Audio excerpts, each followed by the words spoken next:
அப்புறம் இன்றைக்கி நம்ம பார்க்கக்கூடிய டாபிக் வந்து இந்தியன் எக்கனாமிக்ஸ்.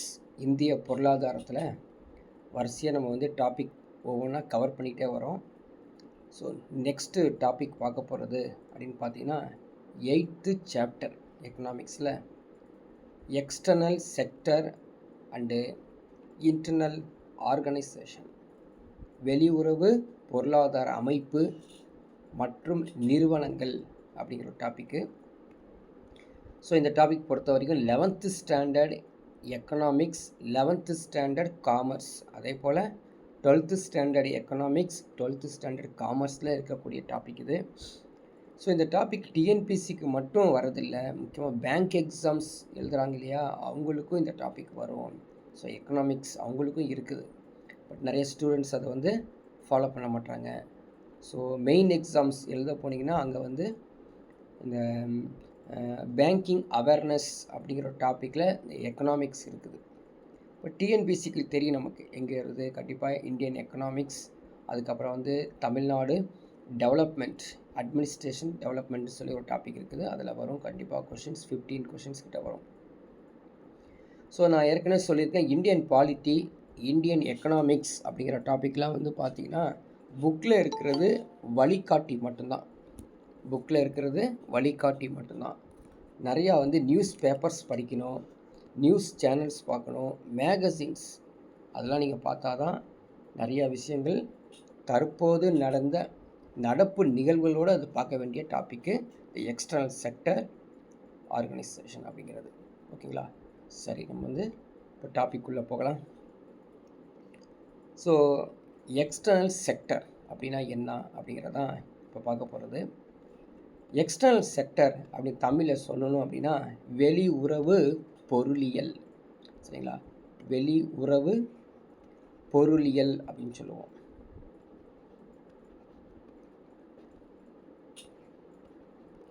இது பொருளாதாரத்தை படிக்கிறனால பொருளியல் அப்படின்னு சொல்கிறாங்க. சரிங்களா? இந்த எக்ஸ்டர்னல் செக்டர் அப்படிங்கிறது என்ன அப்படின்னா அது ஒரு பகுதிங்க, எ போர்ஷன். சரிங்களா? A portion of a country's economy that interacts with economics of other countries. நம்ம நாட்டிலுடைய பொருளாதாரத்தில் ஒரு பகுதி தான் இந்த வெளிநாட்டுத்துறை அப்படின்னு சொல்லுவாங்க. இது மற்ற நாடுகளுடைய பொருளாதாரத்தில் தொடர்பு உள்ளதான் இந்த வெளியுறவு பொருளியல் வெளிநாட்டுத்துறை அப்படின்னு அர்த்தம்.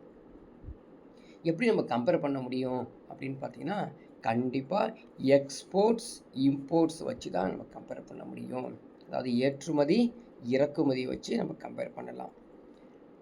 வேறு எப்படி கம்பேர் பண்ணலாம் அப்படின்னா ஃபினான்ஷியல் மார்க்கெட்டை வச்சு கம்பேர் பண்ணலாம். அந்த ஃபினான்ஷியல் மார்க்கெட் எது அப்படின்னு பார்த்தீங்கன்னா நம்ம நாட்டில் அல்லது வெளிநாட்டில் இன்வெஸ்ட்மெண்ட் பண்ணுறாங்க இல்லையா, முதலீடு செய்கிறாங்க இல்லையா, சரக்கு சந்தையில் வந்து முதலீடு செய்கிறது, அதே போல் நிதி சந்தையிலையும் முதலீடு பண்ணுறது தான் இந்த external sector.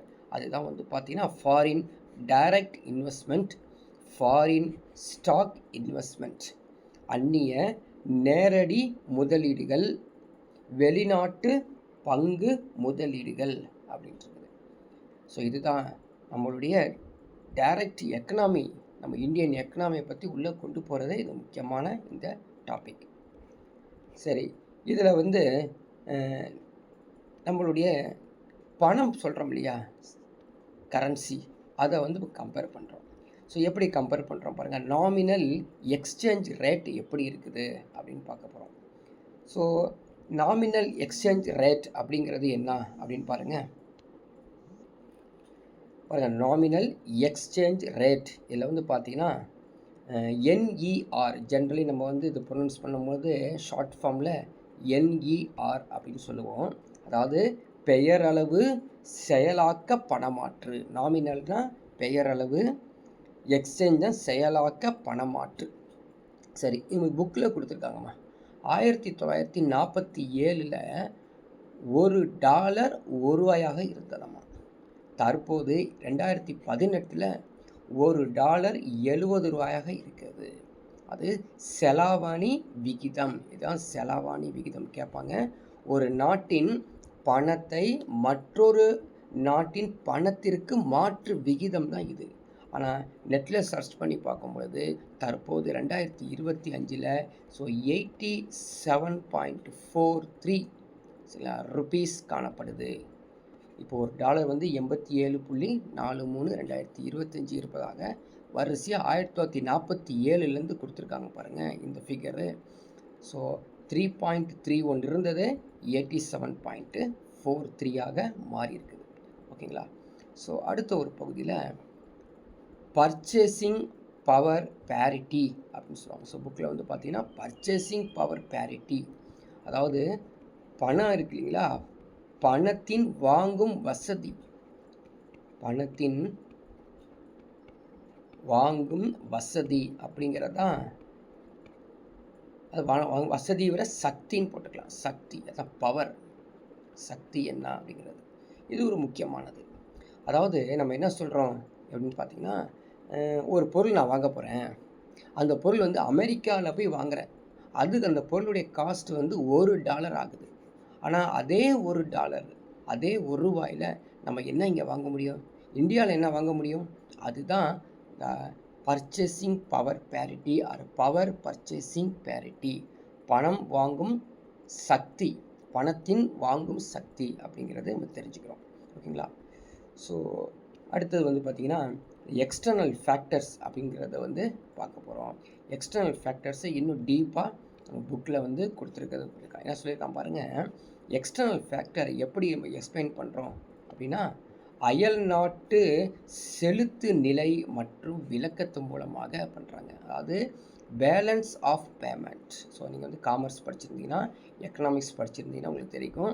Balance of payment அப்படின்னா என்னது, ஒரு record, the systematic record of a country economic and financial transaction with rest of the world over a period of time. So இந்த சென்டென்ஸை 2 or 3 times 4 times படித்து மனப்பாடம் பண்ணி வச்சுங்க. ஏன்னா எதில் எப்படி கேட்பான், கூற்றுகள் காரணங்களை கேட்பான். இந்த கூற்றுகள் சரியா அப்படின்னு கேட்பான். ஸோ பேலன்ஸ் ஆஃப் பேமெண்ட்டுக்கு இந்த கூற்று சரியா தவறா அப்படின்னு கேட்பான். ஸோ அதை படித்து வச்சுக்கங்க. ஒரு நாடு ஒரு குறிப்பிட்ட காலத்தில் உலக நாடுகள் மேற்கொள்ளும் பொருளாதார பரிவர்த்தனை அறிக்கை அயல் நாட்டு செலுத்தும் நிலை என்கிறோம். அயல் நாட்டு செலுத்தும் நிலை. இரட்டை பதிவு கணக்கு அதுவும் சொல்கிறோம், இரட்டை பதிவு கணக்கு. ஸோ அதாவது அந்த double entry book keeping methods அப்படின்னு சொல்லி, டபுள் என்ட்ரி கீப்பிங் மெத்தட்ஸ் அப்படின்னு சொல்கிறோம்.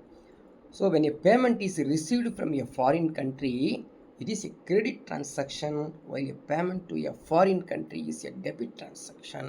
உலக நாடுகளிலிருந்து பெறப்படும் கட்டணத் தொகைகள் வரவு, அது வரவுன்னு சொல்கிறோம். மற்ற நாடுகளுக்கு செலுத்த வேண்டிய தொழுகையை, அதாவது இந்த தொகையை வந்து பரிவர்த்தனை, பற்று பரிவர்த்தனை அப்படி சொல்கிறோம். So debit transaction, credit transaction in case of non economic ஸ்டூடெண்ட்ஸ்க்கு இதை நீங்கள் வந்து தெரிஞ்சு வச்சுக்கணும். ஓகேங்களா. ஓகே, இப்போது உள்ளே போய் பார்க்குறோம். பேலன்ஸ் ஆஃப் பேமெண்ட் அப்படின்னு சொல்கிறோம் இல்லைங்களா, அது ஒரு சின்ன எக்ஸ்ப்ளனேஷன் தெரியுது பாருங்கள். இது சிஸ்டமேட்டிக் ரெக்கார்டு அப்படின்னு இருக்கிறத நம்ம வந்து ஒரு சென்டென்ஸ் ஃபார்மில் இதை வந்து டைப் பண்ணி வச்சுருக்கோம். Just you can go through it. Next அந்த பேலன்ஸ் ஆஃப் பேமெண்ட் இருக்குது பார்த்தீங்களா, அந்த பேலன்ஸ் ஆஃப் பேமெண்ட்டுடைய காம்பனன்ட்ஸ், சில காம்பனன்ட்ஸ் என்னென்ன இருக்கும் அப்படின்னு சொல்கிறாங்க. அதாவது கூறுகள், காம்பனன்ட்ஸ் என்ன அர்த்தம் தமிழில், கூறுகள் அப்படின்னு சொல்லுவாங்க. ஸோ கூறுகள் வந்து பாருங்கள், நடப்பு கணக்கு, கரண்ட் அக்கௌண்ட், இது முக்கியமானது. ஸோ கரண்ட் அக்கௌண்ட்டை நம்ம பிரித்தோம்னா 2 விதமாக பிரிக்கலாம். மெர்ச்சன்டைஸ் அப்படின்னு பிரிக்கிறோம், இன்னொன்று வந்து இன்விசிபிள்ஸ் அப்படின்னு பிரிக்கிறோங்க. ஓகேங்களா. ஸோ மெர்ச்சன்டைஸ், அங்கே வந்து என்ன பண்ணுறோம், மெர்ச்சன்டைஸில் ஏற்றுமதி இறக்குமதி பொருட்களினுடைய மதிப்பை பார்க்குறோம். சரிங்களா. இன்விசிபிள்ஸ், நம்மளால் கண்ணால் பார்க்க முடியாமல் சில நிகழ்வுகள் நடப்பது வந்து என்ன அப்படின்னு பார்த்தீங்கன்னா சர்வீஸ், சேவைகள் நடக்கும். அதுவும் முக்கியமாக வங்கி சேவை நடக்கும். அதே போல் ஃபேக்டர் இன்கம், காரணி வருமானம், அதே போல் இடமாற்றம், டிரான்ஸ்ஃபர் அப்படின்னு நடக்குது. ஓகே, அந்த காரணி வருமானத்தில் பாருங்கள், எம்ப்ளாயி காம்பன்சேஷன், அது பணியாளர்களுடைய இழப்பீடு, இன்வெஸ்ட்மெண்ட் இன்கம், அதே போல் கிஃப்ட், கிராண்ட், ரெமிட்டன்ஸ், பரிசு கொடுப்பது, மானியம் கொடுப்பது, பணம் அனுப்புதல், இந்த வேலைகள் எல்லாமே இந்த அது பேங்க் ஆஃப் பேமெண்ட்ஸ் உடைய கூறுகள். சரி, இந்த எக்ஸ்டர்னல் செக்டர் சொல்கிறோம் இல்லைங்களா, அதாவது நம்ம வெளிநாட்டு துறை பொருளியல் அப்படிங்கிறதுல வந்து என்னென்ன வந்துடுது அப்படின்னு பாருங்கள். இப்போ தான் பார்த்தோம் கரண்ட் அக்கௌண்ட், நடப்பு கணக்கு. கேபிட்டல் அக்கௌண்ட், மூலதன கணக்கு அப்படின்னா என்ன? மூன்றாவது மைய வங்கி தீர்வு கணக்கு. மைய வங்கி தீர்வு கணக்கு அல்லது மைய வங்கி நிதி சொத்து கையிருப்பு அப்படின்னு சொல்லுவாங்க. ஸோ மூணாவது நம்ம வந்து நெக்ஸ்ட் பேஜில் இருக்குது, பார்க்கலாம். ஃபஸ்ட்டு கரண்ட் அக்கௌண்ட்னா என்ன? ஸோ கரண்ட் அக்கௌண்ட் எதை பற்றி சொல்கிறாங்க அப்படின்னு பார்த்தீங்கன்னா, இன்டர்நேஷ்னல் டிரான்சாக்ஷன் இல்லையா, இன்டர்நேஷ்னல் டிரான்சாக்ஷனாக சொல்கிறாங்க. கூட்ஸு சர்வீசஸ் பற்றி தான் சொல்லக்கூடியது, சரிங்களா. நடப்பு கணக்கு பன்னாட்டு பண்ட பரிவர்த்தனை நடக்குதுங்க. அதில் வந்து பார்த்திங்கன்னா உற்பத்தி காரணி, வருவாய், பரிசு தொகை, பரிவர்த்தனைகள்லாம் இந்த கணக்குக்குள்ளே வந்துடுது. மூலதன கணக்கு அதாவது கேபிட்டல் அக்கௌண்ட் அப்படிங்கிறது என்ன அப்படின்னா, வெளிநாட்டில் நம்ம என்ன பண்ணுறோம், கடன் வாங்குவது, அந்நிய முதலீடு, பன்னாட்டு பணம், நிதி சந்தை, அதே மாதிரி விற்கிறது வாங்கிறது, எல்லா பரிவர்த்தனையும் எல்லா டிரான்சாக்ஷனையும் நம்ம பார்க்குறது தான் கேபிட்டல் அக்கௌண்ட். இதை நீங்கள் வந்து எப்படி படிக்கணும் அப்படின்னு பார்த்தீங்கன்னா, இதோடைய கேரக்டர்ஸ் படிச்சுக்கணும். என்னென்ன கேரக்டர்ஸ் பாருங்கள். கேபிட்டல் அக்கௌண்ட் அப்படின்னாலே வந்து என்னது, டைரக்ட் இன்வெஸ்ட்மெண்ட்ஸ், அது ஒரு கேரக்டர்ஸ், அது அதோட பண்பு, natures. Purchase of interest, non interest bearing demand deposits, gold fall, எல்லாமே வந்து கேபிட்டல் அக்கௌண்ட்டில் வந்துடுது. சந்தையை விற்றது வாங்கல் போகிறது பரிவர்த்தனைகள் எல்லாமே வந்துடும். ஆனால் கரண்ட் அக்கௌண்ட்டில் வந்து பார்த்திங்கன்னா டூரிசம், டிரான்ஸ்போர்ட்டு, ராயல்ட்டி, அதாவது சர்வீஸ் ரிலேட்டட் எல்லாமே அதில் வர்றது கரண்ட் அக்கௌண்ட்டு, புரியுதுங்களா. ஸோ மூலதனம் சம்மந்தப்பட்டது மூலதன கணக்காக இருந்தாலும் நடப்பு கணக்கு அப்படிங்கிறது வந்து எல்லாமே பன்னாட்டு பரிவர்த்தனையில் உற்பத்தி வருவாய் மற்றும் பரிசு தொகை சம்பந்தமானது. ஓகேங்களா. சரி, அடுத்தது வந்து பார்த்திங்கன்னா, இந்த எக்ஸ்டர்னல் ஃபேக்டர்ஸ்லேயே வந்து இன்னொரு சார்ட் கொடுத்துருக்கான் பாருங்கள். கரண்ட் அக்கௌண்ட்டை பற்றி டீட்டெயில்ஸ் கொடுத்துருக்கான். ஸோ என்ன கொடுத்துருக்கான், ட்ரேட் பேலன்ஸ் அப்படின்னு கொடுத்தாங்க. ஸோ வர்த்தக சமநிலை அப்படின்னு தெரிஞ்சுக்கணும். ஏற்கனவே பார்த்தோம் இன்விசிபிள், கணக்கு அது தெரியாமலே இருக்கும். இப்போ நான் ஒரு எக்ஸாம்பிள் கணக்கு தெரியாமல் ஒன்று சொல்லிட்டுங்களா, இது வந்து எக்ஸ்டர்னலாக சொல்கிறோம். பேங்க்கில் வந்து இன்விசிபிள் அக்கௌண்ட்டுன்னு ஒன்று இருக்குது. நம்ம பேங்க்கில் போய் டெபாசிட் பண்ணியிருந்தாலும் சரி, எஸ்பிஐ அக்கௌண்ட்டாக இருந்தாலும் கரண்ட் அக்கௌண்ட்டாக இருந்தாலும் ஒரு ட்ரேட் அக்கௌண்ட் இருந்தாலும் இன்விசிபிள் அக்கௌண்ட்டுன்னு ஒன்று இருக்கும். அது என்ன அப்படின்னு பார்க்கலாமா. அது என்னன்னு பார்த்தீங்கன்னா, அந்த கணக்கு நம்ம கண்ணிலே காமிக்க மாட்டாங்க.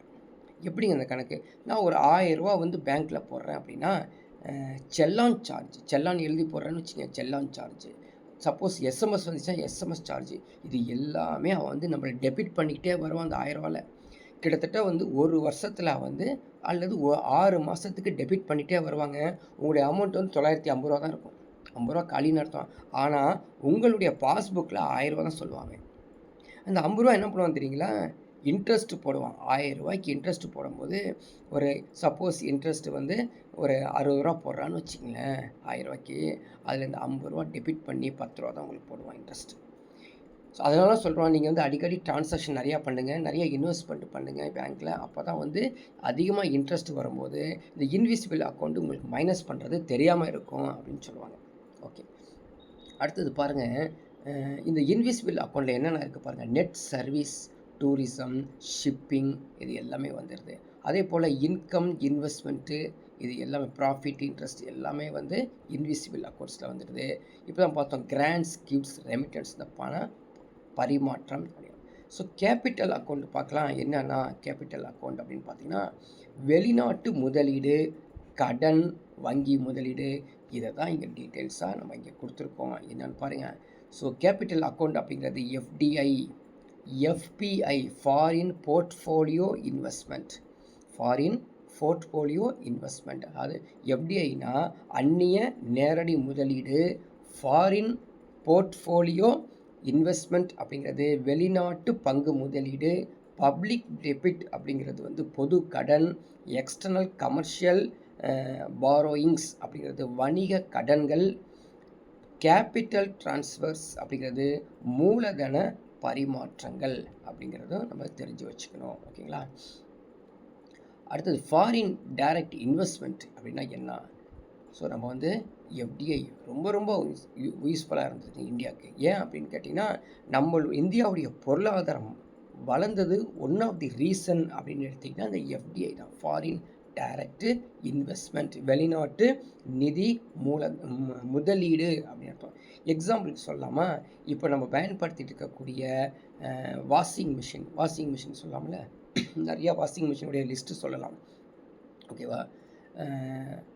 இப்போது என்னென்ன வாஷிங் மிஷின் இப்போ புதுசாக ஏதாவது வாங்கியிருந்தீங்கன்னா அந்த நேம் நீங்கள் வந்து சொல்ல முடியும். சரிங்களா?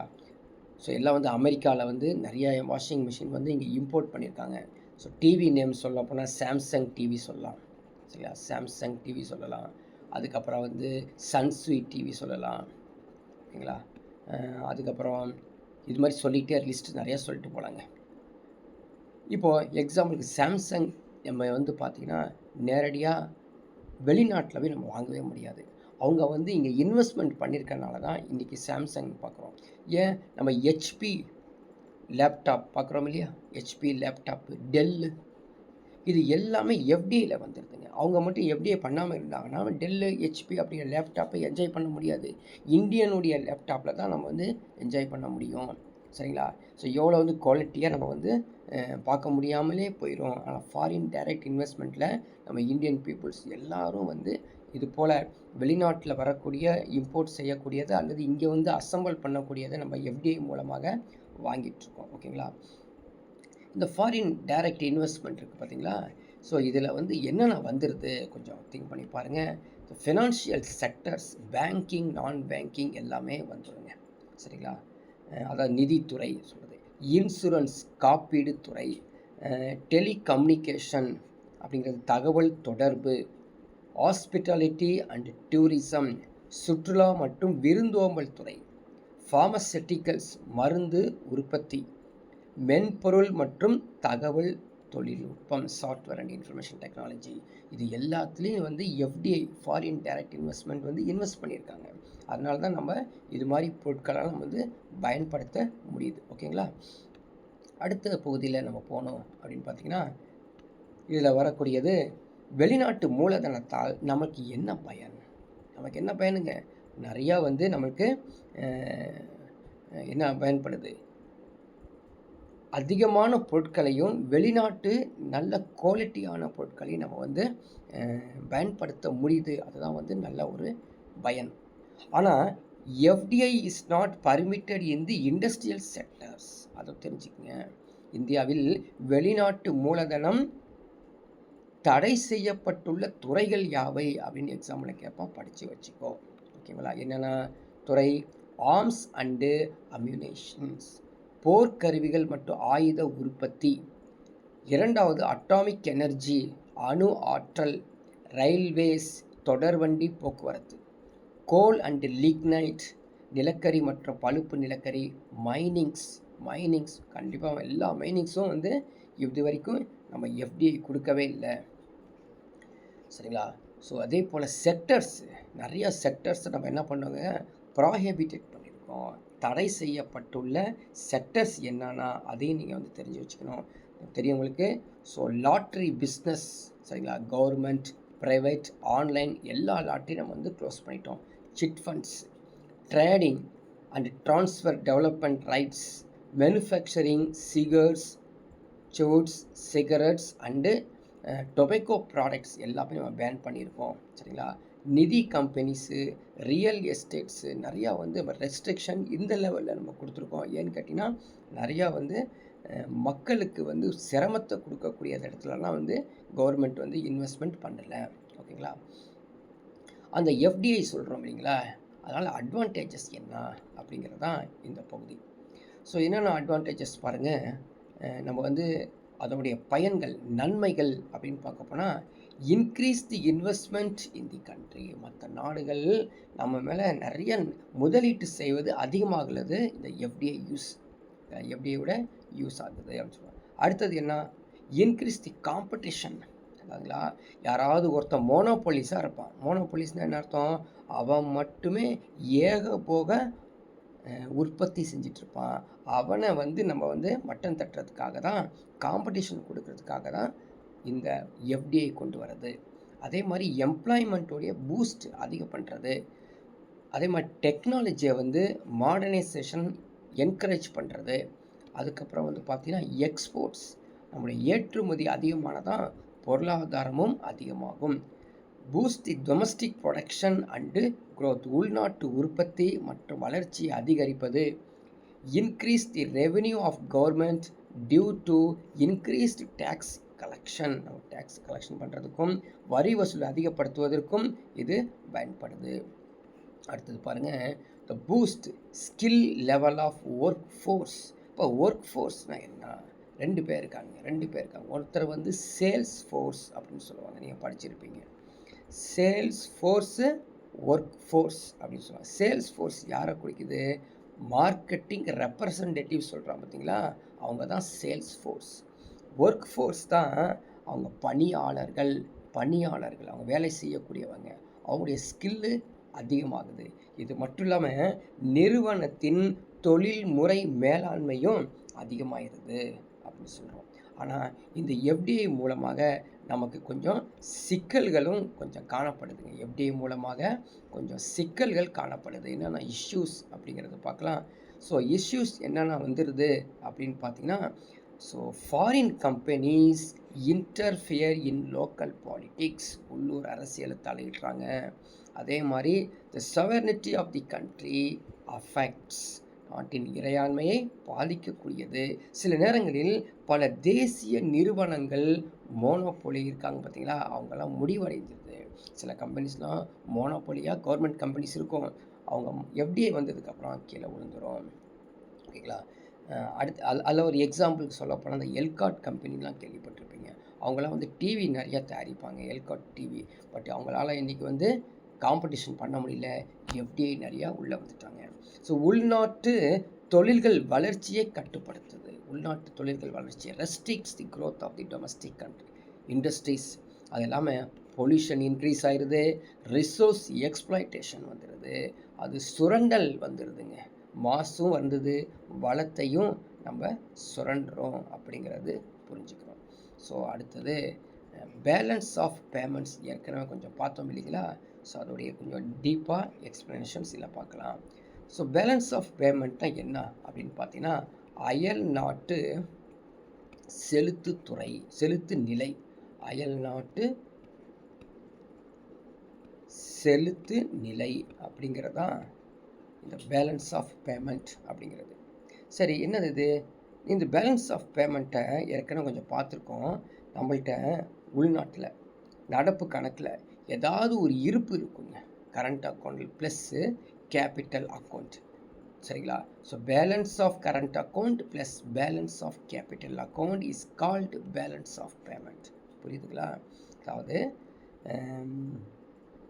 நடப்பு கணக்கில் உள்ள இருப்பும் மற்றும் மூலதன கணக்கில் உள்ள இருப்பும் தான் த பேலன்ஸ் ஆஃப் பேமெண்ட் அப்படிங்கிறது. ஸோ இது வந்து முன்னாடி பார்த்ததுக்கும் இப்போ பார்த்ததுக்கும் நம்ம வந்து ஒரு முக்கியமான அண்டர்ஸ்டாண்டிங் இல்லை தெரியும் உங்களுக்கு.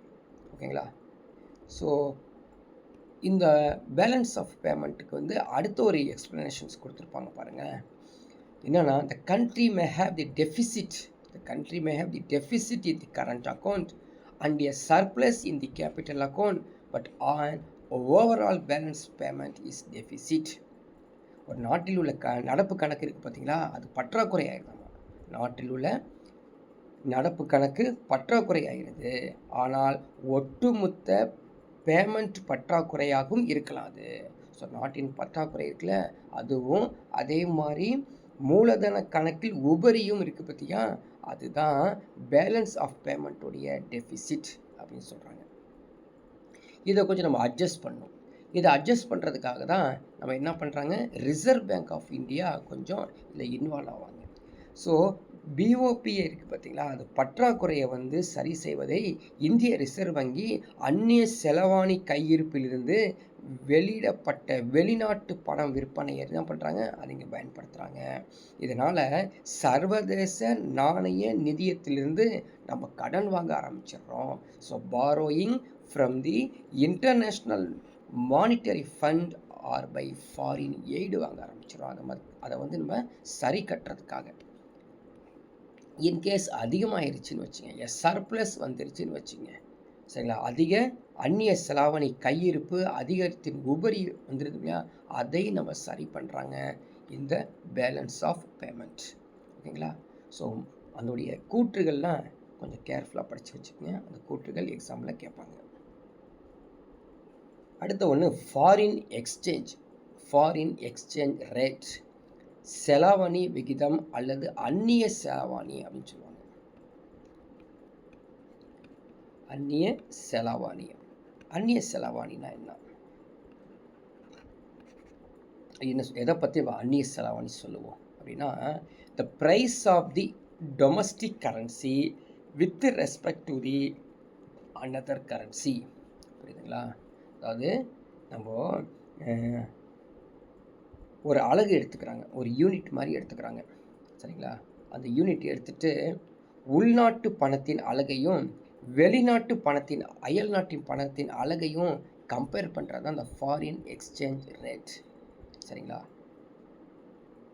இதை வந்து என்ன பர்பஸ், எதுக்காக இப்படி பண்ணணும் அப்படின்னு பார்த்தீங்கன்னா, we can compare one currency with another showing relative values, சரிங்களா. அதாவது நம்ம வந்து ஒரு கரன்சி எடுத்துகிட்டு மற்ற கரன்சியை எவ்வளோ வேல்யூ இருக்குதுன்னு கம்பேர் பண்ணுறது தான் இந்த ஃபாரின் எக்ஸ்சேஞ்ச் ரேட்டு மிகவும் பயன்படுது. அடுத்தது ஒன்று பார்த்தீங்கன்னா, exchange rate of currency can be fixed or floating. சரி, ரெண்டு வேலையும் செய்கிறோம். ஃபாரின் எக்ஸ்சேஞ்சை வந்து ஏதாவது ஃப்ளோட் ஆகிட்டு இருக்குதா, செலவாணி வீதம் வந்து பணத்திற்கு தேவையோ அளிப்போ பொருத்தாமல் ஏதாவது ஃப்ளோட் ஆகிட்டு இருக்குதா, அதை நம்ம வந்து பயன்படுத்திக்கிறோம். இப்போது ஃபிக்ஸ்டு எக்ஸ்சேஞ்ச் ரேட் இருக்கு இல்லைங்களா, அது எதன் மூலமாக நம்ம சரி பண்ணுறோன்னா, by central bank of the country while floating the rate is determine the dynamic market demand with supply. அதாவது பணத்திற்கான தேவை மற்றும் அளிப்பை பொறுத்து தான் செலவாணி விதமே இருக்குது அப்படிங்கிறது அந்த foreign exchange rate. So demand and supply base பண்ணி தான் இருக்குது அப்படிங்கிறத நம்ம தெரிஞ்சுக்கிறோம். அடுத்த ஒன்று பார்த்தீங்கன்னா ஆர்இஆர் அப்படின்னு சொல்லுவோம். RER, real exchange rate. ஓகேங்களா. அதாவது ரியல் எக்ஸ்சேஞ்ச் ரேட் அப்படிங்கிறது வந்து தமிழில் பார்த்தீங்கன்னா கஷ்டமாக இருக்கும், கொதிச செலவாணி வீதம், சரிங்களா. கொதிச செலவாணி வீதம் அப்படின்னு சொல்லுவோம். அப்படின்னு என்ன அப்படிங்கிறது பாருங்கள், இஸ் பிட்வீன் டூ கரன்சிஸ், ரெண்டு நாணயத்தை கம்பேர் பண்ணுறோம். எதை nominal exchange rate multiplied by the ratio of the price between two countries அப்படின்னு சொல்கிறாங்க. ஓகேங்களா. ஸோ நீங்கள் வந்து ஒரு செலவாணி வீதம் இருக்கு இல்லையா, அந்த வழக்கத்தில் உள்ள செலவாணி வீதத்தை தான் நம்ம ஒரு கம்பேரிட்டிவாக பண்ணுறோம். ஸோ எக்ஸாம்பிளுக்கு வந்து 25 divided by 50 into 50 which is equal to 25ன்னு சொல்லி நீங்கள் புக்கை பார்த்தீங்கன்னா அதை போட்டிருப்பாங்க. இது ஸோ என்ன மீனிங் அப்படின்னா, இந்த கொதிச செலவாணி வீதம் உள்நாட்டு விலை குறியீடு அல்லது அயல்நாட்டு விலை குறியீடு, அதாவது உள்நாட்டு விலை குறியீடு அயல்நாட்டு விலை குறியீடு இன்ட்டு வழக்கத்தில் உள்ள செலவாணி, அதை 50 அப்படி சொல்லி பிரிக்கிறோம். பிரித்து 25ன்னு சொல்லி கொண்டு வரோம். ஸோ சின்னதாக ஒரு கால்குலேஷன் வச்சுக்கங்களேன். அடுத்தது அந்நிய செலவாணி பற்றி பார்க்க போகிறோம், ஃபாரின் எக்ஸ்சேஞ்ச். ஸோ இந்த அப்ரிவேஷன்ஸை நீங்கள் வந்து கொஞ்சம் படித்து வச்சுக்கணும், சரிங்களா. இங்கிலீஷ் தமிழ் மீடியம் ஸ்டூடெண்ட்ஸ் இருந்தாலும் இந்த நீர்னா என்ன, நீர்னா நாமினல் எஃபெக்டிவ் எக்ஸ்சேஞ்ச் ரேட். அப்படின்னு என்ன அர்த்தம், பெயர் அளவில் செயலாக்க பணமாற்று வீதம். அதே மாதிரி ரீர்னா என்ன அர்த்தம், ரியல் எஃபெக்டிவ் எக்ஸ்சேஞ்ச் ரேட், மெய்யான செயலாக்க பணமாற்று வீதம். புரியுங்களா, இது ஞாபகம் வச்சுக்கணும். அடுத்தது வந்து பாருங்கள், கரன்சி எக்ஸ்சேஞ்ச் சிஸ்டம், நாணய மாற்று அமைப்பு அப்படின்னா என்ன, fixed exchange rate system, managed float exchange rate system, அதுக்கப்புறம் free float exchange system. Free float system, இந்த 3 சிஸ்டத்தை தெரிஞ்சுக்கங்க. இந்த 3 சிஸ்டம் எதுக்கு பயன்படுது? கரன்சி எக்ஸ்சேஞ்ச் சிஸ்டம், அதாவது நாணய மாற்று அமைப்பு அப்படின்னு சொல்லுவாங்க. ஸோ ஃபர்ஸ்ட் ஒன்று என்னது? ஃபிக்ஸ்டு அர்த்தம் நிலையான பரிமாற்ற வீத அமைப்பு. ரெண்டாவது என்னன்னா நிர்வகிக்கப்படும் மிதவை அமைப்பு. மூன்றாவது வெறும் மிதவை அமைப்பு, ஃப்ரீ ஃப்ளோட் சிஸ்டம். ஓகேங்களா? ஸோ கிளாஸ் முடிஞ்சு நீங்கள் ஒரு முறை வந்து யூடியூப்பில் இது அப்லோடு பண்ணதுக்கப்புறம் ஒரு டைம் பார்த்துக்குங்க, திரும்பவும் பார்த்துக்குங்க. ஏன்னா வந்து ஞாபகத்தில் அவ்வளோ சீக்கிரம் இருக்காது, இது கொஞ்சம் கஷ்டமாக இருக்கும். ஓகேங்களா? ஸோ ஃபோர்த் ஒன் பாருங்கள், exchange rates of currency can be either fixed or floating. சரிங்களா? அது நாணயம் இருக்குது பார்த்தீங்களா, அந்த நாணயத்தின் மாற்றக்கூடிய விகிதங்கள் நிலையானதாக இருக்கலாம் அல்லது மிதவையாகவும் இருக்கும் அப்படிங்கிறாங்க. ஸோ கூற்றில் கேட்பாங்க, கூற்றுகள் கண்டு மற்றும் காரணங்களில் கேட்பாங்க, படித்து வச்சுக்கோங்க.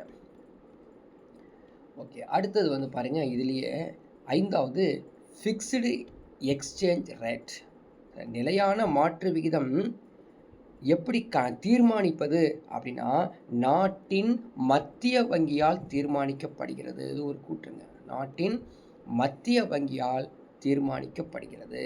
அதே நேரத்தில் மிதக்கும் விகித சந்தை தேவை மற்றும் விநியோகமும் தீர்மானிக்கப்படுகிறது. The floating rate is also determined by the dynamic market demand and supply. மறந்துடாதீங்க, டிமாண்ட் அண்டு சப்ளை தான் தீர்மானிக்குது அப்படின்னும் இதை வந்து 1 or 2 டைம்ஸ் நீங்கள் படிச்சுக்கிட்டா எதில் கேட்பாங்க? பொறுத்துகளை மற்றும் கூற்றுகள் காரணங்களை கேட்பாங்க.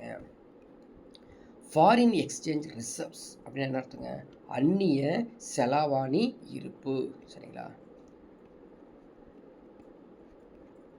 அந்நிய செலாவணி இருப்பு, அதுதான் வந்து ஃபாரின் எக்ஸ்சேஞ்ச் ரிசர்வ்ஸ் அப்படின்னு சொல்கிறோம்.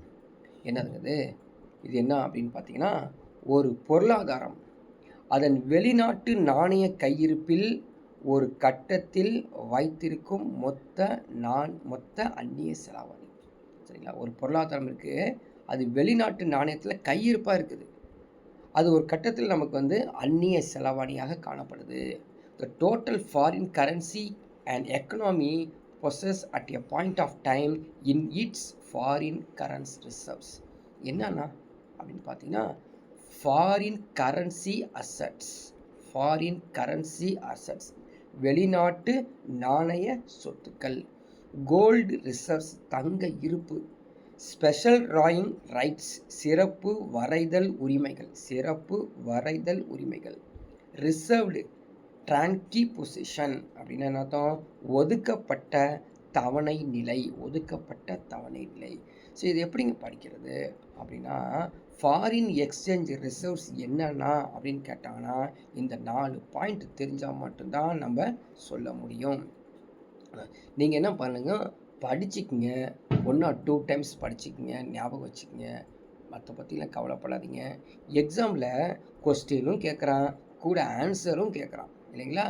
ஸோ இத்தனை நாள் நம்ம 10th 12th செமஸ்டர் எக்ஸாம்ஸ்லாம் வந்து பார்த்தீங்கன்னா கொஸ்டினுக்கு ஆன்சர் தான் எழுதிட்டு வந்தோம். ஆனால் காம்படிட்டிவ் எக்ஸாம்ஸில் கொஸ்டினும் கொடுத்துட்றாங்க, கீழே ஆப்ஷன்ஸ் ஆன்சராகவும் கொடுத்துட்றாங்க. நம்ம படிச்சுட்டு போனால் we can compare, we can analyze the answer. அந்த ஆன்சரை அனலைஸ் பண்ணலாம். படிச்சிருக்கேன், இதுக்காக தான் வரும், இதுக்கு தான் வரும்னு சொல்லி நம்ம கண்டுபிடிக்கலாம். ஆனால் படிக்காமல் போனீங்கன்னா கண்டுபிடிக்க முடியாது. ஓகேங்களா? ஸோ நெக்ஸ்ட் இந்த ஃபாரின் எக்ஸ்சேஞ்சில் என்னென்ன டெப்ரிசியேஷன் நடக்குது அப்படின்னு பார்க்கலாம். Depreciation of currency. சரிங்களா?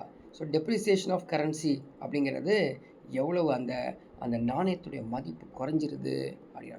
So this is currency associated with countries with floating exchange rate regime. அது இல்லாமல் இந்த ஃப்ளோட்டிங் எக்ஸ்சேஞ்ச் ரிஜைம்ஸ் இருக்குது பார்த்தீங்களா, அது வந்து the value of countries currency is determine the market forces of demand and supply. So என்ன சொல்கிறது, நுகர்வும் மற்றும் அளிப்பு சொல்கிறோம் இல்லையா, தேவையும் அளிப்பும் அதை பொறுத்து தான் நம்ம வந்து கரன்சியுடைய டிப்ரிசியேஷனை சொல்ல முடியும் அப்படிங்கிறது ஒரு முக்கியமானது. அதே மாதிரி இந்த கரன்சியுடைய டிப்ரிசியேஷனை எக்ஸ்சேஞ்ச் ரேட்டு மூலமாகவும் சொல்லலாம், based on the daily basis. Daily பேசிஸில் இருக்கக்கூடிய டிமாண்ட் அண்ட் சப்ளையை பொறுத்து தான் சொல்கிறோம். அந்த டிமாண்ட் அண்ட் சப்ளை எதை பொறுத்து இருக்குது? ஃபாரின் கரன்சியை பொறுத்து தான் நம்ம சொல்ல முடியுது அப்படிங்கிறது நம்ம இந்த டெப்ரிசியேஷன் ஆஃப் கரன்சியை சொல்கிறோம். இதுவே கரன்சி அப்ரிசியேஷன், சரிங்களா? அதாவது அப்ரிசியேஷன் என்ன அர்த்தம்? நம்முடைய கரன்சியோடைய வேல்யூ இன்க்ரீஸ் ஆகுது.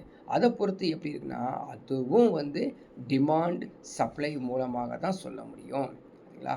சில நேரத்தில் அந்த அப்ரிசியேஷன் வந்து எப்படி சொல்ல முடியும்னா, unofficial increase in the value of any currency. So அன்அஃபிஷியலாகவும் நம்ம சொல்கிறோம், தெரிஞ்சு சொல்கிறோம் இல்லையா? இப்போலாம் இல்லைங்க, முன்னாடி மாதிரி இல்லைங்க, இப்போலாம் வந்து பணத்தோட மதிப்பு ஏறி போச்சுன்னு சொல்கிறோம் இல்லையா? ஸோ இது அன்அஃபிஷியல் டாக் இது. ஸோ அஃபிஷியலாக வந்து நமக்கு ஏதாவது இன்ஃபர்மேஷன்ஸ் கொடுக்கும்போது தான் அது யூஸ் ஆகும். வேறு என்ன? ஸோ ஃப்ளோட்டிங் மிதவை மேனேஜ்டு ஃப்ளோட்டிங் எக்ஸ்சேஞ்ச் ரேட் ரிஜிம்ஸும் அந்த அப்ரிசியேஷனை சொல்லுது அப்படிங்கிறாங்க. அடுத்தது வந்து பார்த்திங்கன்னா, supply of the currency is lesser than the demand in the foreign. So அந்த கரன்சியோடைய சப்ளை இருக்குது பார்த்தீங்களா, ஃபாரின் எக்ஸ்சேஞ்ச் மார்க்கெட்டை விட குறைஞ்சிருச்சு அப்படின்னா நம்மளுக்கு வந்து அப்ரிசியேஷன் ஆஃப் கரன்சி கிடைக்கும் அப்படிங்கிறது தான் இந்த பாயிண்ட்ஸ் கொடுத்துருக்காங்க. ஸோ இந்த பாயிண்ட்ஸ் பொறுத்த வரைக்கும் கூற்றுகள் காரணங்களை கேட்பாங்க. ஸோ இதை நம்ம பார்த்துட்டோம், திரும்ப பார்க்க தேவையில்லை. அது ஃபாரின் எக்ஸ்சேஞ்ச் ரிசர்வ்ஸுங்கிறது ஏற்கனவே பார்த்துட்டோம். Foreign currency assets, gold reserves, special drawing rights, reserved tracking position அப்படிங்கிறது நம்ம ஏற்கனவே பார்த்துட்டு வந்தோம். அடுத்தது ஃபாரின் எக்ஸ்சேஞ்சில் அதே தான். ஸோ சேமாகவே கொடுத்துருக்கனால நம்ம ஃபாஸ்ட்டாக அடுத்தது போய்க்கலாம். இதில் வந்து பார்த்திங்கன்னா அந்த டீவேல்யூஷன் ஆஃப் கரன்சி கொஞ்சம் படிச்சுக்கணும். டீவேல்யூஷன் ஆஃப் கரன்சி, சரிங்களா? ஸோ டீவேல்யூஷன் ஆஃப் கரன்சி அப்படிங்கிறத குறிக்குது அப்படின்னு பார்த்தீங்கன்னா, இந்த அந்நிய செலவில் அது மதிப்பேற்றம் மதிப்பு இறக்கம் சொல்லி பார்த்துட்டு வந்தோம் இல்லையா? பணத்தின் மதிப்பேற்றம் மதிப்பு இறக்கம் அப்படின்னு பார்த்து வந்தோம். இப்போ ரீவேல்யூஷன் அப்படின்னா ஸோ ரீவேல்யூஷன் அப்படின்னு சொல்லும் பொழுது என்ன ஆகும் அப்படின்னு பார்த்தீங்கன்னா, currencies associated with countries having the fixed exchange rate regime. பார்த்து தான் முக்கியம். ஃபிக்ஸ்டு எக்ஸ்சேஞ்ச் ரேட் ரிஜிமாக இருந்துச்சு அப்படின்னா நம்மளுக்கு வந்து டீவேல்யூஷன் ஆஃப் கரன்சி கிடைக்கும் அப்படின்னு சொல்கிறாங்க. இது மட்டுமா? ஸோ எத்தனை பாயிண்ட்ஸ் கொடுத்துருக்காங்க பாருங்கள். இதன் மூலமாகவும் கிடைக்கும். Under the fixed rate regime யார் பயன்படுத்துகிறாங்க? சென்ட்ரல் பேங்க், சரிங்களா? அப்படி சென்ட்ரல் பேங்க்கு அல்லது government decides value of the currency with respect to the foreign currency. அவங்க வந்து டிசைட் பண்ணுவாங்க. கவர்மெண்ட்டும் இந்த சென்ட்ரல் பேங்க்கும் டிசைட் பண்ணுவாங்க. ஸோ சென்ட்ரல் பேங்க் யாரை குறிக்குது? ஆர்பிஐ தான் குறிக்கும். Central bank or government purchase or sell its currency to maintain the exchange rate. படிச்சுக்கோ, தமிழ்லேயும் அதான், இங்கிலீஷ்லேயும் அதான். பெருசாக நம்ம வந்து புரிஞ்சிக்கிறது விதம் இருந்தாலே போதும். ஸோ சென்ட்ரல் பேங்க் மத்திய வங்கி தான் என்ன பண்ணுங்க, நாணயத்தை வாங்கும், அதே போல் விற்பனை செய்யும். எதுக்கு அப்படின்னா இந்த எக்ஸ்சேஞ்ச் ரேட்டை வந்து மெயின்டைன் பண்ணுறதுக்காக அப்படின்னு. ஸோ அதே போல் central bank reduce the value of its currency, சரிங்களா? அல்லது கவர்மெண்ட் ரெண்டு பேர் சேர்ந்து என்ன சொல்கிறாங்க? டீவேல்யூஷன் ஆஃப் தி கரன்சியை பண்ணுவாங்க. ஸோ அதே இன்ஃபர்மேஷன்ஸ் தான் கொஞ்சம் மாற்றி கொடுத்துருக்கான். உள்ளே வந்து கருத்து பார்த்திங்கன்னா ஒரே கருத்து தான், ஓகேங்களா? அதே போல் அடுத்தது domestic currency is deliberately reduced in the terms of foreign currency. இது மாதிரி செஞ்சனால தான் உள்நாட்டில் இருக்கக்கூடிய நாணயத்தின் மதிப்பு கொஞ்சம் அப்படியே என்ன பண்ணுங்கள், டீலிபரேட் ஆகும். அது பிரிஞ்சு ஃபாரின் கரன்சியை விட நம்ம கம்பேர் பண்ண முடியும் அப்படிங்கிறது. ஸோ இந்த பாயிண்ட் ஆஃப் வியூ அப்படிங்கிறது we can understand, அவ்வளோதான், சரிங்களா? ஆனால் நம்ம இதை வந்து செய்ய போகிறது இல்லை. இது எல்லாமே சென்ட்ரல் பேங்க்கு செஞ்சிடறாங்க, ஓகேங்களா? எல்லாமே சென்ட்ரல் பேங்க்கு செஞ்சிடறாங்க. அடுத்து பார்க்கலாம் டீவேல்யூஷன். டீவேல்யூஷன் என்ன அர்த்தம்? மதிப்பை இறக்குறாங்க. ஸோ ரீவேல்யூஷனுக்கு என்ன பண்ணுறோம் அப்படின்னு பாருங்கள். upward adjustment to the country's official exchange rate relative to either price of gold or any other foreign currencies. அயல்நாட்டு பணத்திற்கு எதிரான மதிப்பை உயர்த்துவதற்கு மதிப்பியற்றல் அப்படின்னு சொல்கிறோம். மதிப்பேற்றல் என்ன அர்த்தம்? அயல்நாட்டு பணத்திற்கு எதிரான மதிப்பை உயர்த்தல் மதிப்பேற்றல்.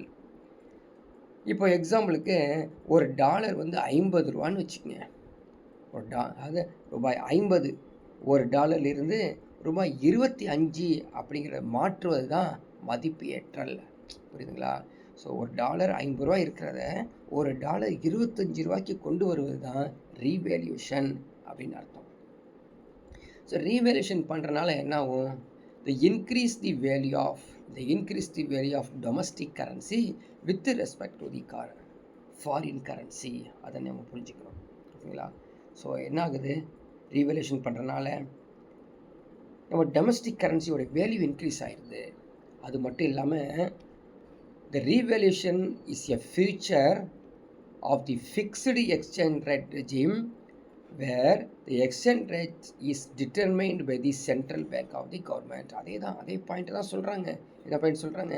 சென்ட்ரல் பேங்க் அல்லது அரசாங்கம் தான் டிட்டர்மைனே பண்ண முடியும் இந்த எக்ஸ்சேஞ்ச் ரேட்டை அப்படின்னு சொல்கிறாங்க. அது மட்டும் இல்லாமல் இந்த டீவேல்யூஷன் விச் இஸ் டவுன்வேர் அட்ஜஸ்ட்மெண்ட்டும் பண்ணுவாங்க. So revaluation is opposite to devaluation which is downward adjustment. இதை நம்ம பாயிண்ட்டை நோட் பண்ணி வச்சுக்கணும். ஓகேங்களா? இதில் எல்லாமே எங்கே இருக்குது? அந்நிய செலாவணி அப்படிங்கிற பகுதியில் தான் இதை நம்ம வந்து பார்க்க முடியுது.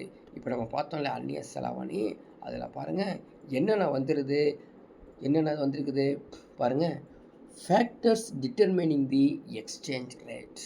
என்னென்னா காரணிகள் உள்ளது. செலவாணி மற்றும் வீதத்தை நிர்ணயிக்கும் காரணிகள் யாவை அப்படின்னா, ஸோ டிஃபரன்ஷியல் இன் இன்ஃப்ளேஷன் பணவீக்க அளவு வேறுபாடுகள், டிஃபரன்ஷியல் அண்ட் இன்வெஸ்ட்மெண்ட் ரேட்ஸ் வட்டி விகித வேறுபாடுகள், கரண்ட் அக்கௌண்ட் டிஃபிசிட்ஸ் நடப்பு கணக்கு பற்றாக்குறை, பப்ளிக் டெபிட் பொதுக்கடன், டேர்ம்ஸ் ஆஃப் ட்ரேட் வாணிப வீதங்கள், பொலிட்டிக்கல் அண்ட் எக்கனாமிக் ஸ்டெபிலிட்டி அரசியல் பொருளாதார உறுதித்தன்மை, ரிசெஷன் பொருளாதார பின்னிறக்கம், ஸ்பெக்குலேஷன் ஊக வணிகம். ஸோ இந்த ஃபேக்டர்ஸ்லாம் நீங்கள் வந்து ஞாபகம் வச்சுக்கணும். எக்ஸாமில் எங்கேயாவது கேட்க வாய்ப்பு இருக்குது. ஓகேங்களா? இப்போ வந்து இது வரைக்கும் நம்ம பார்த்தது ஃபாரின் ஃபேக்டர்ஸ் அப்படிங்கிறது பார்த்தோம், இன்டர்நேஷ்னல் ஃபேக்டர்ஸ் பார்த்தோம். இப்போ இன்டர்நேஷ்னல் எக்கனாமிக் ஆர்கனைசேஷன்ஸ் தான் நம்ம பார்க்க போகிறோம். சரிங்களா? அந்நிய பொருளாதார நிறுவனங்கள். ஸோ இதை சொல்லணும் அப்படின்னு பார்த்தீங்கன்னா 1930 என்னாச்சு அப்படின்னா ஒரு கிரேட் டிப்ரெஷன் காணப்பட்டுச்சுங்க. ஏன் அப்படின்னா இந்த வேர்ல்டு வார் 2னால. ஸோ நேஷ்னலிஸ்டிக் பாலிசிஸ் வந்து உருவாக்க முடியல. நிறைய ரெஸ்ட்ரிக்ஷன் கொடுத்தாங்க, நிறைய எக்ஸ்சேஞ்சு கண்ட்ரோல்ஸு, எக்ஸ்சேஞ்ச் டிப்ரிசியேஷன், இது நிறைய விஷயம் நமக்கு பிரச்சனையாகவே இருந்தது 1930க்கு அப்புறம். இந்த கட்டுப்பாடுகளை நம்ம தடை விதிக்கணும், கொஞ்சம் குறைக்கணும் அப்படிங்கிறதான் மொத்தத்தில் வேர்ல்டுலேயே ஒரு முக்கியமான நிகழ்வாக இருந்தது. ஸோ அப்படி பார்க்கும்போது இந்த பிரெட்டன் வுட்ஸ் கான்ஃபரன்ஸ் நான் வச்சுக்கேன், proposed IMF, world bank, international trade organisation ITO 1944. So ஒரு கான்ஃபரன்ஸ் பன்னாட்டு பண நிதியம், உலக வங்கி மற்றும் பன்னாட்டு வணிக நிறுவனம். ஸோ IMFனா என்னது? பன்னாட்டு பண நிதியம், இன்டர்நேஷ்னல் மானிட்டரி ஃபண்டுன்னு சொல்லுவாங்க. வேர்ல்டு பேங்க் உலக வங்கி, பன்னாட்டு வாணிக நிறுவனம். இந்த மூன்றையும் 1944 சொன்னாங்க, ப்ரப்போஸ் பண்ணி கொடுத்தாங்க. சரிங்களா? என்னது? பிரெட்டன் வுட்ஸ் மாநாடு. இந்த பிரெட்டன் வுட்ஸ் மாநாடை நான் வந்து ஞாபகம் வச்சுக்கணும். IMF and World Bank were started 1945. 1945 தான் இவெல்லாம் ஆரம்பிக்கப்பட்டது. ஓகேங்களா? ஸோ இதோட வேறு என்ன ஆரம்பித்தாங்க அப்படிங்கிறதான் இங்கே பகுதி. என்னென்னா அப்படின்னு பாருங்கள். Instead of ITO the interim arrangement made get general agreement on tariff and trade. இன்னொரு புக்கில் கொடுத்துருப்பான், tariff and trade. So general agreement on tariff and trade தான் கெட். வணிகம் மற்றும் தீர்வைகளுக்கான பொது ஒப்பந்தம். வணிகம் மற்றும் தீர்வைகளுக்கான பொது ஒப்பந்தம் தான் இந்த கெட். இந்த உலக வர்த்தக அமைப்புன்னு சொல்கிறோம் பார்த்தீங்களா, அவங்கள்ட்ட தான் நம்ம இந்த வேலையை செஞ்சோம் 1995. அப்போது நம்ம என்ன பண்ணணும் அப்படின்னு பார்த்தீங்கன்னா, இந்த WTOனா என்ன? WTO வேர்ல்டு ட்ரேட் ஆர்கனைசேஷன் அப்படிங்கிறது 1995 தான் ஆரம்பிக்கப்பட்டது. Successor to they get. சரியா? ஸோ 1995 ஆண்டில் கேட் ஆனது உலக வர்த்தக அமைப்பை என உருவானது. கேட்டு தான் WTOவாக மாறியது. ஒரு புதிய சர்வதேச நிரந்தர அமைப்புங்க இது. புதிய சர்வதேச நிரந்தர அமைப்பு. இந்த அமைப்பு தான் என்ன பண்ணாங்க அப்படின்னு பார்த்தீங்கன்னா, to play the role of the watchdog. சரிங்களா? Watchdog in the spheres of the trade in goods and service, foreign investment, intellectual property rights. இந்த வேலைகள்லாம் செஞ்சாங்க. என்னென்ன செஞ்சாங்க பாருங்கள். அந்நிய முதலீடு மற்றும் அறிவுசார் சொத்துரிமை, வர்த்தகம் எல்லாத்தையும் என்ன பண்ணாங்க? வாட்ச் டாக் பண்ணாங்க. கண்காணிப்பு அமைப்பாகவே இந்த WTO அமைந்தது.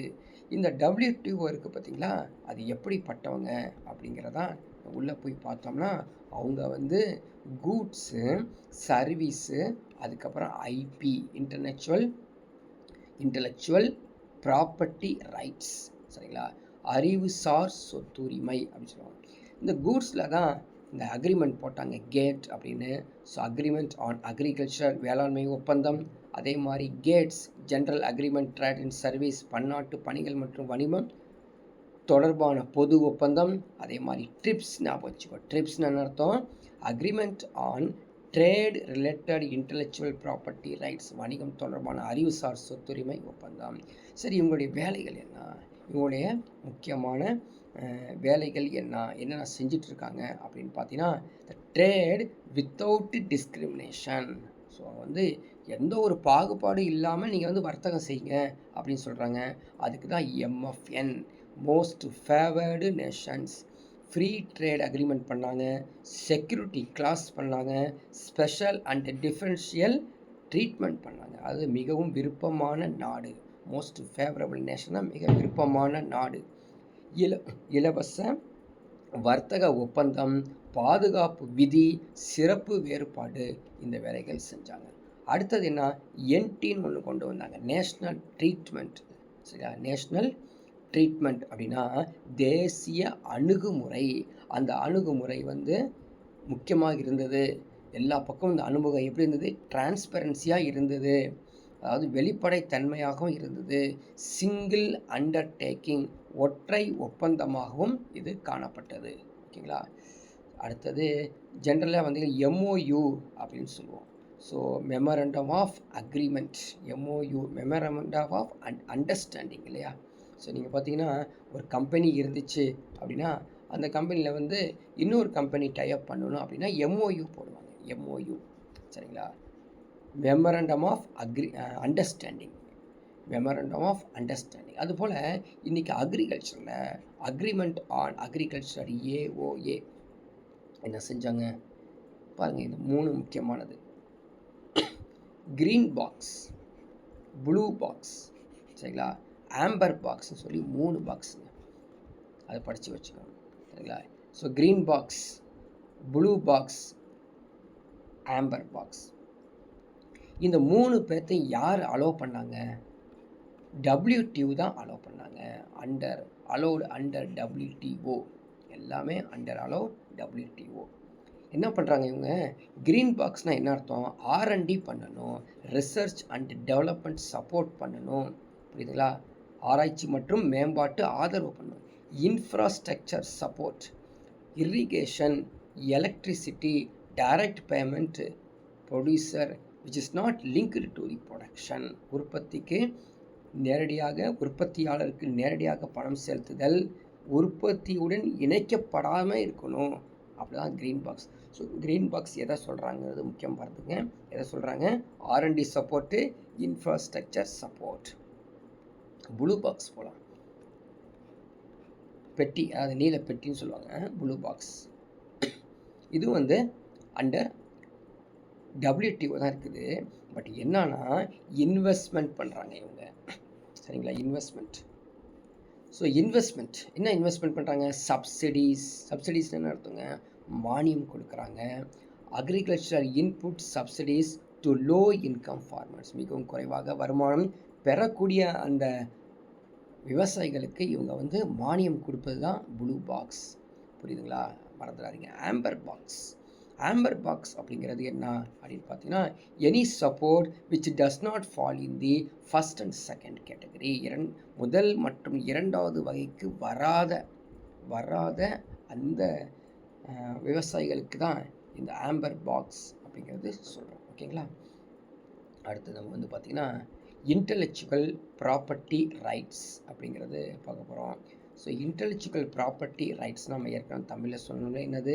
அறிவுசார் சொத்துரிமை.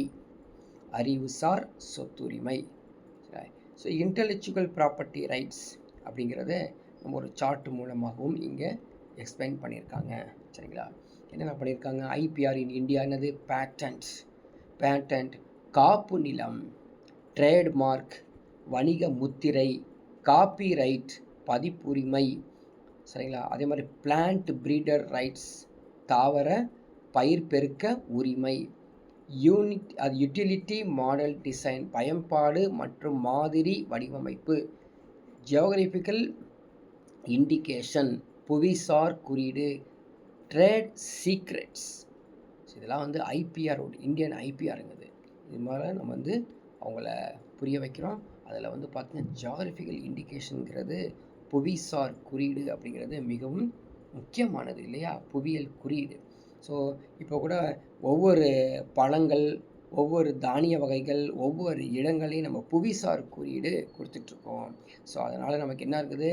எ sign used on products that have specific geographical origin and possess qualities or reputation that are due to that origin. இது முக்கியமான புவியியல் குறியீடுக்கான ஸ்டேட்மெண்ட். என்ன சொல்கிறாங்க? ஒரு குறிப்பிட்ட இடத்தையோ நாட்டையோ சார்ந்த தனித்தன்மை வாய்ந்த பொருட்களுக்கு வழங்கப்படும் குறியீடு. ஓகேங்களா? இந்த புவியியல் குறியீடு இருக்கு இல்லைங்களா? இதை நீங்கள் படிச்சுக்கணும். எக்ஸாமில் ஏற்கனவே கேட்டிருக்காங்க. சில புவிசார் குறியீடு இப்போ ரீசண்டாக யாருக்கெல்லாம் கொடுத்துருக்காங்க அப்படின்னு சொல்லி நெட்டில் சர்ச் பண்ணி படிச்சுக்கணும்.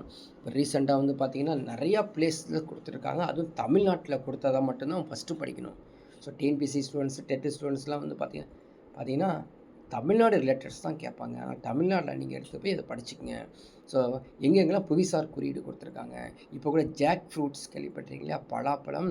அந்த பலாப்பழத்துக்கு ஒரு புவிசார் குறியீடு.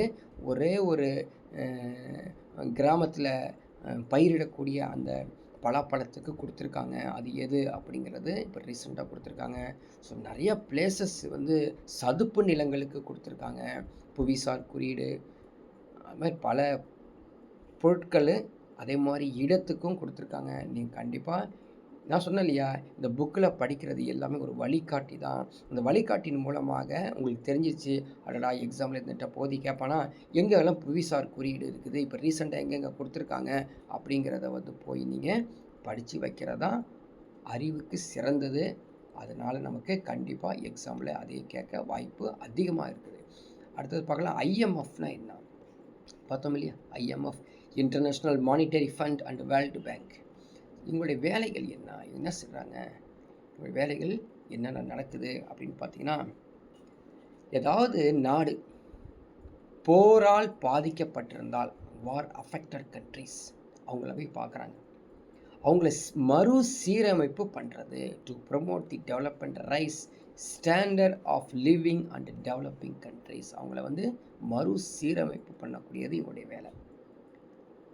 இது மட்டும் இல்லாமல் to promote investment in developing countries, providing finance, technical assistance, எல்லாமே பண்ணி கொடுக்கறதுக்கு பேர் தான் இந்த IMFோட வேலை, வேர்ல்டு பேங்க் அவங்களுடைய வேலை. சரி, இந்த ஃபண்டு உங்களுக்கு எங்கேருந்து கிடைக்குது ஸோ அந்த பகுதியை வந்து பார்த்தீங்கன்னா share capital subscribed by the member countries based on the share in GDP.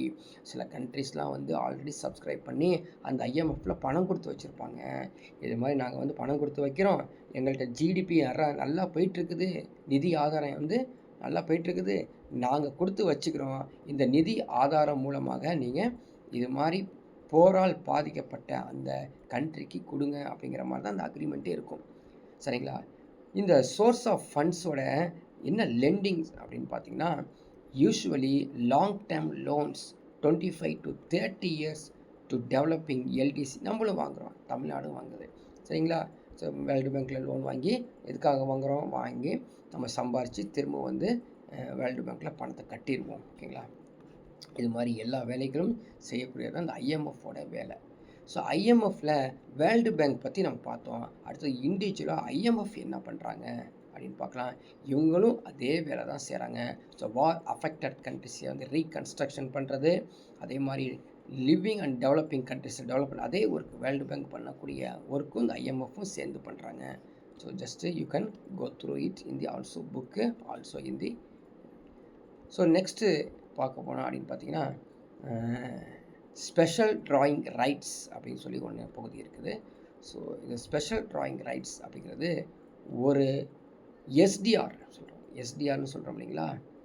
அந்த எஸ்டிஆர் அப்படிங்கிறது என்ன அப்படின்னு பார்த்தீங்கன்னா ஸ்பெஷல் ட்ராயிங் ரைட்ஸ், அதான் எஸ்டிஆர். ஒரு எஸ்டிஆர் என்பது $0.42 plus $0.31 plus 11.11 RMP 0.083 N 0.081 pound. இது என்னது, ஒவ்வொரு நாட்டுடைய அந்த பண மதிப்பு, அந்த மதிப்பை வந்து எல்லாத்தையும் கூட்டினாங்கன்னா ஒரு எஸ்டிஆர் அப்படிங்கிறத நம்ம தெரிஞ்சிக்க முடியும். ஸோ இதை வந்து இது டைரெக்டாக எக்ஸாம்பிள் கேட்கலாம். ஆர் அதர்வைஸ் ஒரு எஸ்டிஆருக்கு எந்தெந்த நாட்டுடைய நாணய மதிப்பை எடுத்துக்கிறாங்க, யூஎஸ் டாலர், என்னங்கிறது தெரியும், என்னது யாருடையது, அது பவுண்டு யாருது, யூரோங்கிறது யூரோப்பியன்ஸ், ஆர்எம்பி, இது எல்லாத்தையும் நம்ம ஞாபகம் வச்சுக்கணும். ஸோ வேர்ல்டு பேங்கை பற்றி கொஞ்சம் சொல்லியிருக்காங்க. யார் யார் இவங்களுக்குள்ள இந்த உலக வங்கியில் யார் யார் இருக்காங்க அப்படின்னு பார்த்தீங்கன்னா international bank and reconstruction and development அப்படின்னு இருக்காங்க, இன்டர்நேஷ்னல் டெவலப்மெண்ட் அசோசியேஷன் இருக்காங்க, international finance corporation, multi lateral investment guarantee agency, international centre of settlement of the investment disputes. இவங்க எல்லாரும் சேர்ந்தது தான் வேர்ல்டு பேங்க், உலக வங்கி அப்படிங்கிறது நம்ம தெரிஞ்சுக்கிறோம். சரிங்களா? உலக வங்கி குழுமம். ஸோ இந்த உலக வங்கி குழுமத்தையும் தமிழ்லேயும் நம்ம ப்ரொஜெக்ட் பண்ணுறோம், படிச்சுக்கோங்க. ஸோ மறு கட்டமைப்பு மற்றும் மேம்பாட்டுக்கான பன்னாட்டு வங்கி மற்றும் பன்னாட்டு மேம்பாட்டு அமைப்பு, பன்னாட்டு நிதி கழகம், பன்முக முதலீடு ஒப்புரவு முகமை, முதலீட்டு பிரச்சனைகளை தீர்ப்பதற்கான பன்னாட்டு மையம் அப்படின்ட்டு. ஸோ கடைசியாக ஒரு கொஷின்ஸ் வந்து நம்ம ஒரு ஸ்கேன் பண்ணி எடுத்திருக்கோம். எக்ஸாமில் கேட்டஸ்ட் கொஷினு, what are the recent trends in global economy which has led to RBI sell buy swap US அப்படின்னு கொடுத்துருக்காங்க. பார்த்துங்க, நான் சொன்னேன் இல்லையா, கூற்றுகளில் கேட்டிருக்காங்க பார்த்தீங்களா, கூற்றுகளில் தான் கேட்பாங்க. இந்த பொசிஷனு அட்டன் பண்ணுறது கொஞ்சம் சிரமமாக இருக்கும். ஓகேங்களா? அதனால் நம்பர் ஆஃப் டைம்ஸ் ரிப்பீட் பண்ணி படிச்சுக்கங்க. பாருங்கள் என்ன சொல்கிறாங்க, RBI sell or buy US dollar அல்லது ருபீஸ் எப்போ நடக்கும் இது அப்படின்னா பாருங்கள், the financial markets world wide facing intense selling pressure due to the spread of COVID-19 infections, slump in international crude prices, emerging market currencies experiencing upward pressures. இது மட்டும் நடக்காது. சரிங்களா? ஸோ கொஷின் கேட்டிருக்கிறது என்ன, ரீசன்ட் ட்ரெண்ட்ஸ் அப்படிலாம் கேட்டிருக்கோம். Recent ட்ரெண்ட்ஸில் வந்து emerging market currency நடக்கலை, அதனால தான் ஆப்ஷன்ஸ் ஏபி மட்டும்தான் கொடுத்துருக்காங்க. சரிங்களா? ஏபிசி அப்படின்னு கொடுக்கல, பிசி தான் கொடுத்துருக்காங்க. ஸோ அதனால் வந்து குளோபல் உலக பொருளாதாரம் வந்து அதை பேஸ் பண்ணி reserve bank of India sell buy பண்ணக்கூடியது, செல்லிங் அண்ட் பையிங் பண்ணக்கூடியது வந்து COVID-19 இன்ஃபெக்ஷன்ஸில் அப்போ வந்து பார்த்திங்கன்னா பயங்கரமாக ரிசெஷன் இருக்கும் பொழுது இந்த செஞ்சாங்களாமா. ஸ்லம்ப் இன் இன்டர்நேஷ்னல் குரூட் ப்ரைஸையும் செஞ்சுருக்காங்க. ஆனால் எமர்ஜிங் மார்க்கெட் கரன்சிஸ் எக்ஸ்பீரியன்ஸ் அப்வேர்டில் செய்யலை. ஸோ இதை வந்து பார்த்தீங்கன்னா கண்டிப்பாக அட்டன் பண்ணுறது இட்ஸ் நாட் ஈஸி ஜாப்னு பார்த்துங்க. அப்படி அட்டன் பண்ணிங்கன்னா 0 மார்க்ஸ் தான் கிடைக்கும். இன்கேஸ் வேறு எக்ஸாம் எஸ்எஸ்சி ஆர்ஆர்பிலாம் இருந்துச்சு அப்படின்னா நெகட்டிவ் மார்க்ஸ் கிடைக்கும். ஸோ இதை வந்து கேர்ஃபுல்லாக படிச்சிருக்கணும், கேர்ஃபுல்லாக அட்டன் பண்ணியிருக்கணும். அதனால தான் நான் வந்து நிறைய இங்கிலீஷில் போக வேண்டியதாக இருக்குது எக்கனாமிக்ஸ் பொறுத்த வரைக்கும். தமிழ் வந்து படிச்சிங்கன்னா படிக்கவே முடியாது, கஷ்டமாக இருக்கும். ஸோ இது வந்து எந்தெந்த புக்கில் இருக்குதுன்னு சொல்லிட்டேன். 11th புக்லேயும் இருக்குது, 12th புக்லேயும் இருக்குது, காமர்ஸ்லேயும் இருக்குது, எக்கனாமிக்ஸ்லேயும் இருக்குது. You can go and read again in your book and also take a crisp notes. Crisp notes ready பண்ணிக்கங்க. You can go through it number of times. அதுவே எனஃப். அது அப்படி டேரெக்டாக எக்ஸாம் போகும்போது ஈஸியாக இந்த பகுதியை நம்ம ஆன்சர் கொடுக்க முடியும். நெக்ஸ்ட்டு டாபிக் நெக்ஸ்ட்டு கிளாஸில் நம்ம திரும்ப மீட் பண்ணலாம்.